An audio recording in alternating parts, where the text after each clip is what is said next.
Welcome to Money Chat Now. I am your host, Larry Steinhouse, and it is not Friday. It's Tuesday, September 7th, 2021, and I want to welcome you back from the long weekend. Obviously, I'm still in the long weekend because I thought it was Friday, but it's not Friday. It's Tuesday. All right, Money Chat Now is brought to you, of course, as always, by Investor Schooling. You can attend a complimentary class this Thursday by going to investorschooling.com. Hey, you can learn about real estate investing, you can learn about stock options trading, you can learn about the stock market, and you can see me in one of these cool jackets. All right. Just a reminder, if you like the show, hit that share button right now and share it with someone who will benefit. Hit that like button and let me know you enjoy the show, and of course, leave comments and get involved. Don't forget to subscribe to the YouTube channel and like the Money Chat Now page on Facebook. On today's show, we're going to be discussing a typical market update, the endless government money. We're going to be talking about Morgan Stanley downgrading the U.S. stock market. El Salvador adopts Bitcoin as currency. The crypto crashed right after that, right? Well, let's see, is farmers still a play? And let's talk about the economy slowdown. So first of all, let's get right into it. The Dow and S&P and NASDAQ. The Dow Jones Industrial fell on Tuesday amid lingering concerns about the Delta variant's impact on economic reopening. Oh, stop it, I have to do this. Oh, stop it with the Delta variant. The Delta variant's not the problem. The Delta variant, the real problem with, well, the Delta variant's the problem, but the Delta variant's not the problem. The Delta variant is making people go nuts. It's making all these money managers go, what are these dumbass Democrats going to do next? Are they going to cause another problem or another closing or another mandate? That's what's really going on. And that's why the Delta variant is affecting the stock market. Don't ever think that it's anything else. By the way, the Dow dropped actually about 270 points, I believe was the last time I looked. Yeah, 270 points. And the S&P fell about 0.22%, but the NASDAQ, of course, actually hit a new record. You know, when the NASDAQ hits a new record and the Dow drops, it's always a fascinating week.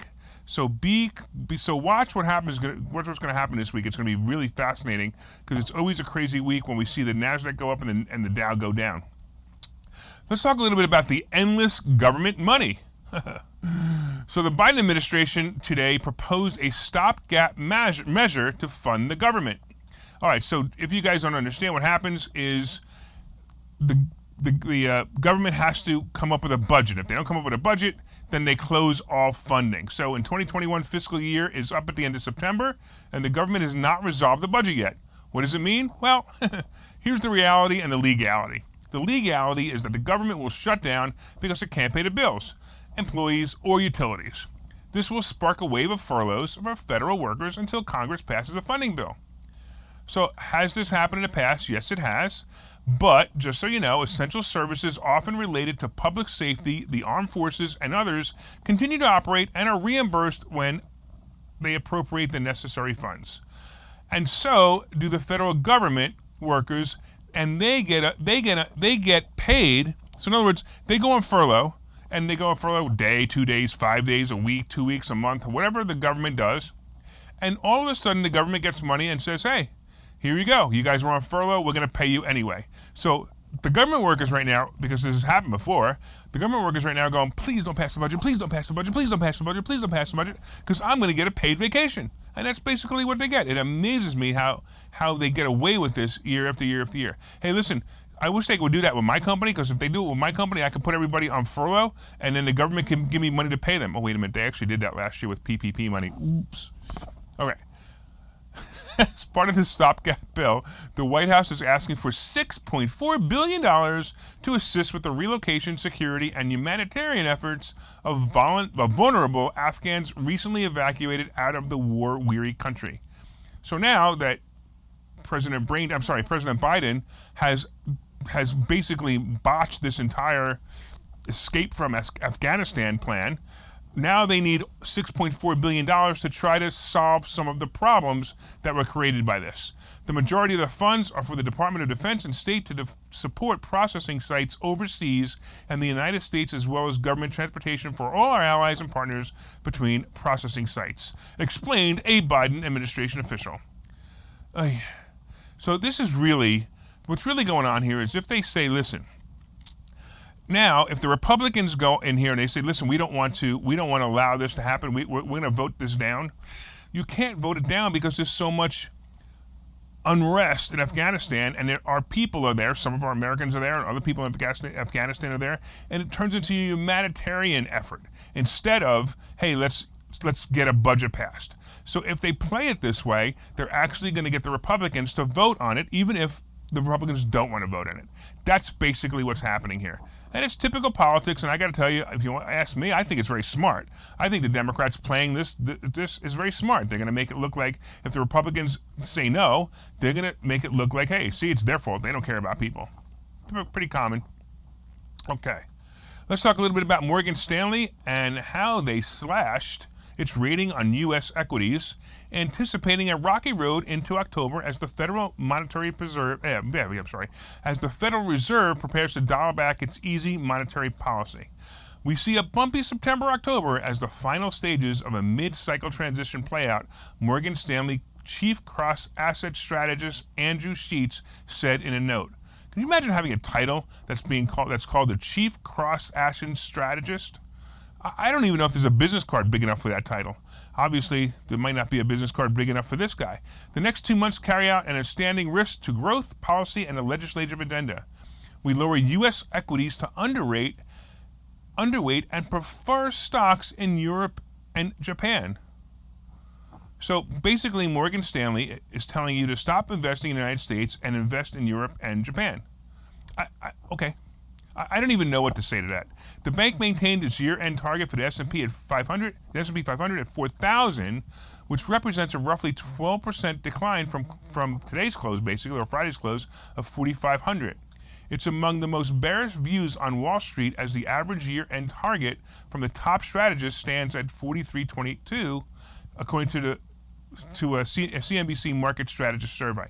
So there are people who are saying that this is going to be terrible. There are people who say it's actually going to be going up. So no one really knows. I'm kind of on the fence as well. I think it's kind of at an interesting point at 4,500. But still, I think we have a little bit more growth. I definitely don't think we're going to hit 4,000. We get at 4,200. We get at 4,300. And I think that's bad if it happens. But I still don't see us hitting 4,000. If it did, boy, would that be rough. Okay. So the real question is, should we have puts on the S&P? Hey, if you're a player and you want to play puts on the S&P, it might be a play just because the news alone will push it down just a little bit. So if you're a put player, you want to put puts on the S&P, that may be a play for you, but I wouldn't put too much money in it, is what I would do. This will be a little bit of fun. All right, let's do this. Let's take a quick commercial, and we're going to come back, and we're going to talk about Bitcoin and El Salvador. Okay, so you've thought about investing in real estate, houses, apartment buildings, properties, but don't really know where to start? Well, what if you could very easily learn how to gain strategies to use other people's money to buy and sell houses in the Philadelphia area? If you could learn and network with successful area real estate investors and how to produce monthly income on rental properties without headaches, that place is Investor Schooling. With Investor Schooling, you'll learn from two Philadelphia area rockstar real estate investors, Phil Falcone and Larry Steinhouse, about how to buy and sell properties the easy way and teach you basic and advanced techniques to help you make money in real estate. You can attend Investor Schooling in person or online visual classes 8 times a month. You can and will learn how to make money in real estate. Call for free information and get a complimentary pass to one of these classes. But don't delay, as these complimentary passes are limited. Call the number on your screen now or visit investorschooling.com. investorschooling.com.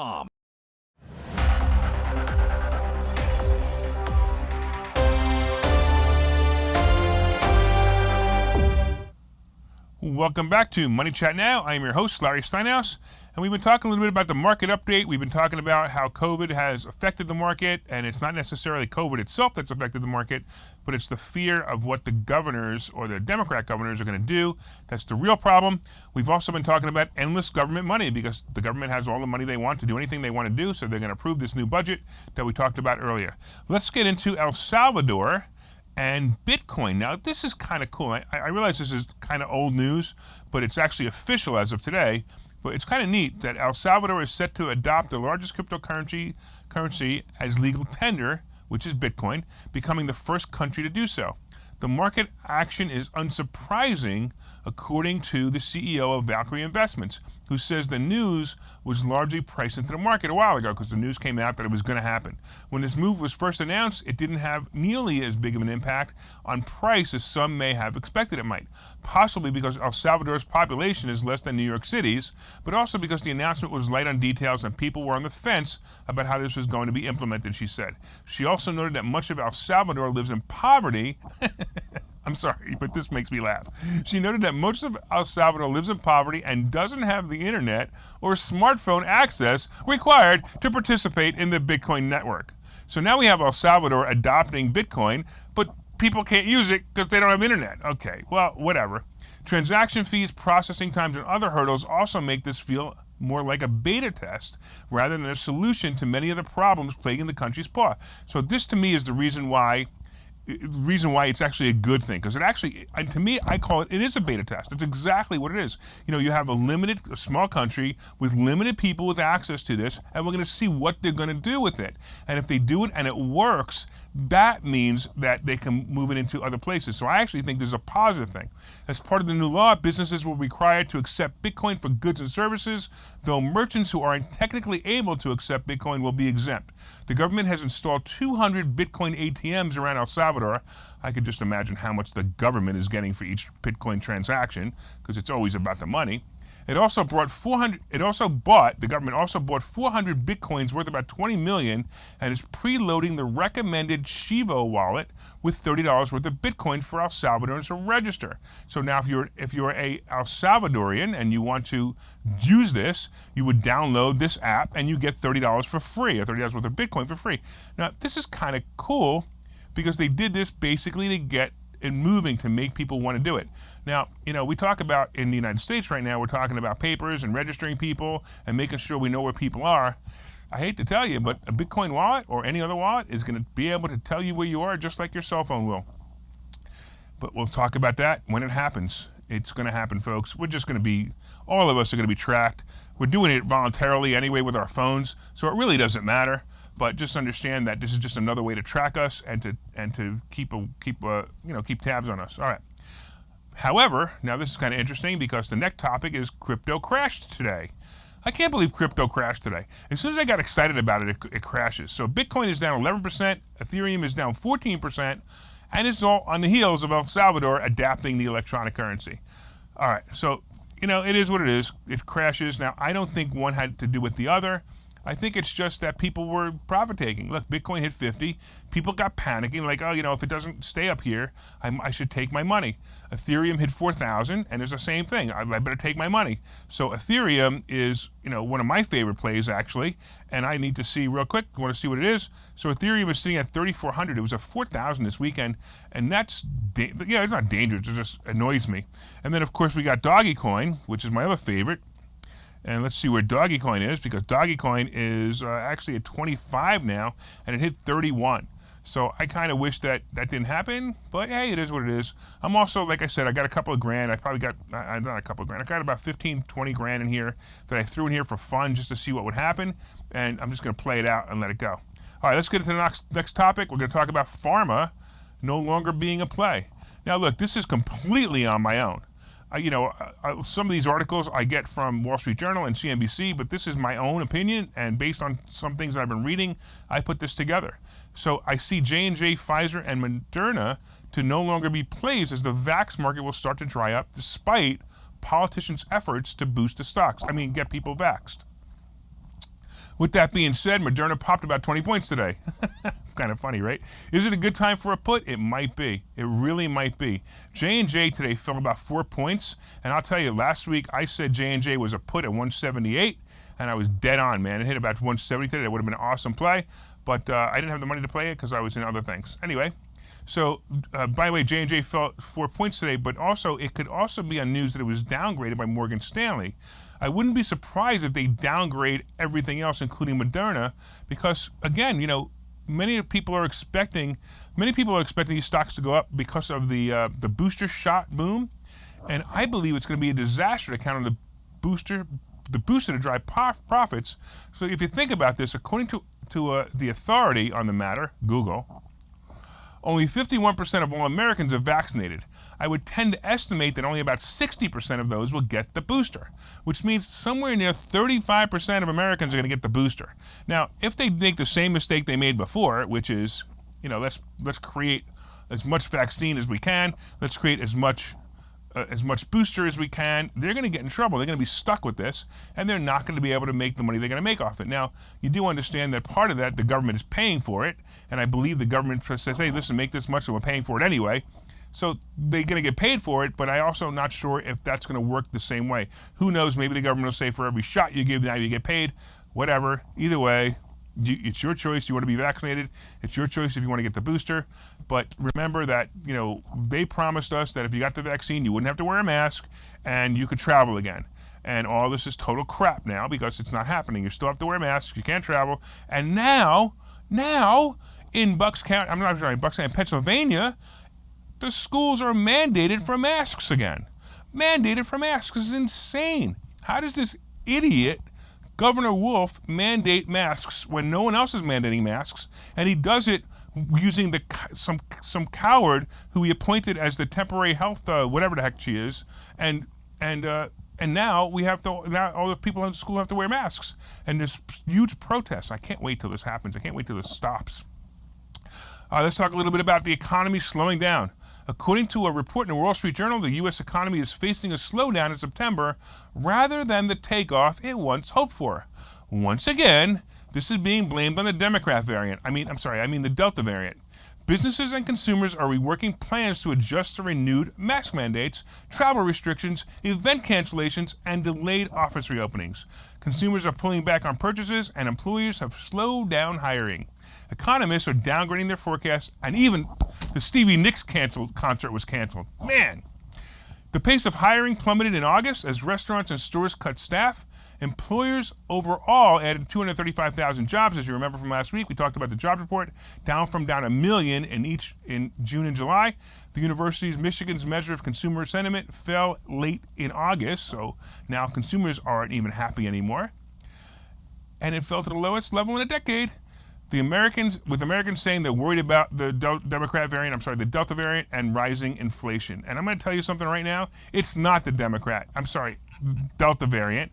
It's the issue. It's the fear of what government overreach will do this time. If the government does what they did the last time and overreach and destroy businesses again, that's going to fear people. That's what's causing this problem right now. All right, look, we got to run over to a let me do this real quick. Let me finish this up. Inflation is also a big problem among the end of the stay-at-home and don't-work bonus. So what's basically happened is the stay-at-home and don't-work bonus just ended. If you guys didn't hear that, the unemployment has ended.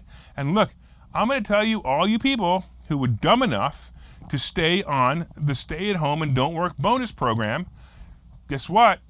If you would have gotten a job a month ago, you would have been paid more because there were less applicants out there. People were desperate to hire. Now, guess what? You're desperate to get a job. So when you're getting $12 an hour and the guy they hired 3 months ago is getting $18 an hour, that's what happens when you get free money. You get your life destroyed. Sorry, haha. All right, we're going to go to commercial and we'll talk to you in a couple minutes. Hey, if you were listening to Investor Schooling Live today, I'm Phil Falcone, and I made the decision today on air that I'm going to be giving away this car. You want to take a look at it? Let's do it.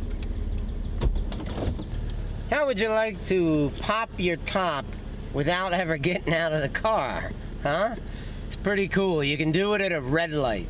You can do it when you see it rainy. You can actually even do it when you're driving, as long as you don't go maybe faster than 10 miles an hour. So I am giving away this car. Why? Is it because I'm crazy? Is it because I'm rich? Is it because of both? Take your pick. I don't care. Let me tell you about the car. We're going to have a contest.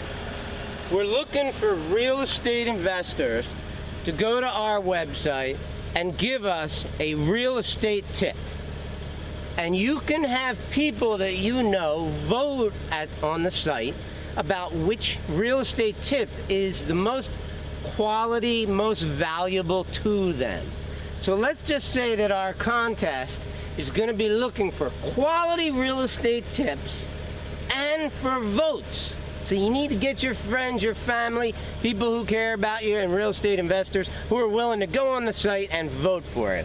And I will give you this car.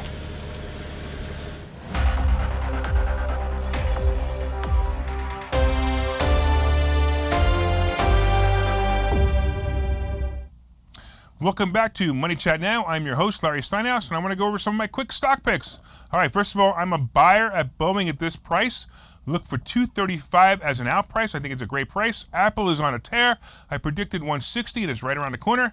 Watch for coin to drop. If crypto keeps going down, I like anything under 240 and ride it to 260 if you want to invest in coin.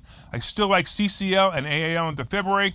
Something's going to happen. Most likely, it's going to be a protest from these mandates. You wait and see. You wait and see how people are going to stop. They're going to stop wearing masks, and eventually it's going to have to go away. All right. Gold and silver also slipped today, and I can't understand this one, but time will tell. Hey, look, I want to thank you guys for watching Money Chat today. Hit that share button, hit that like button, and don't forget to subscribe to the YouTube channel and like the Money Chat Now page on Facebook. From time to time, I own some of the assets and options discussed in this show. The opinions discussed in this show is solely mine. No one's asked me to discuss them. Thank you again for watching Money Chat Now. We look forward to your continued support. Thank you. Thank you.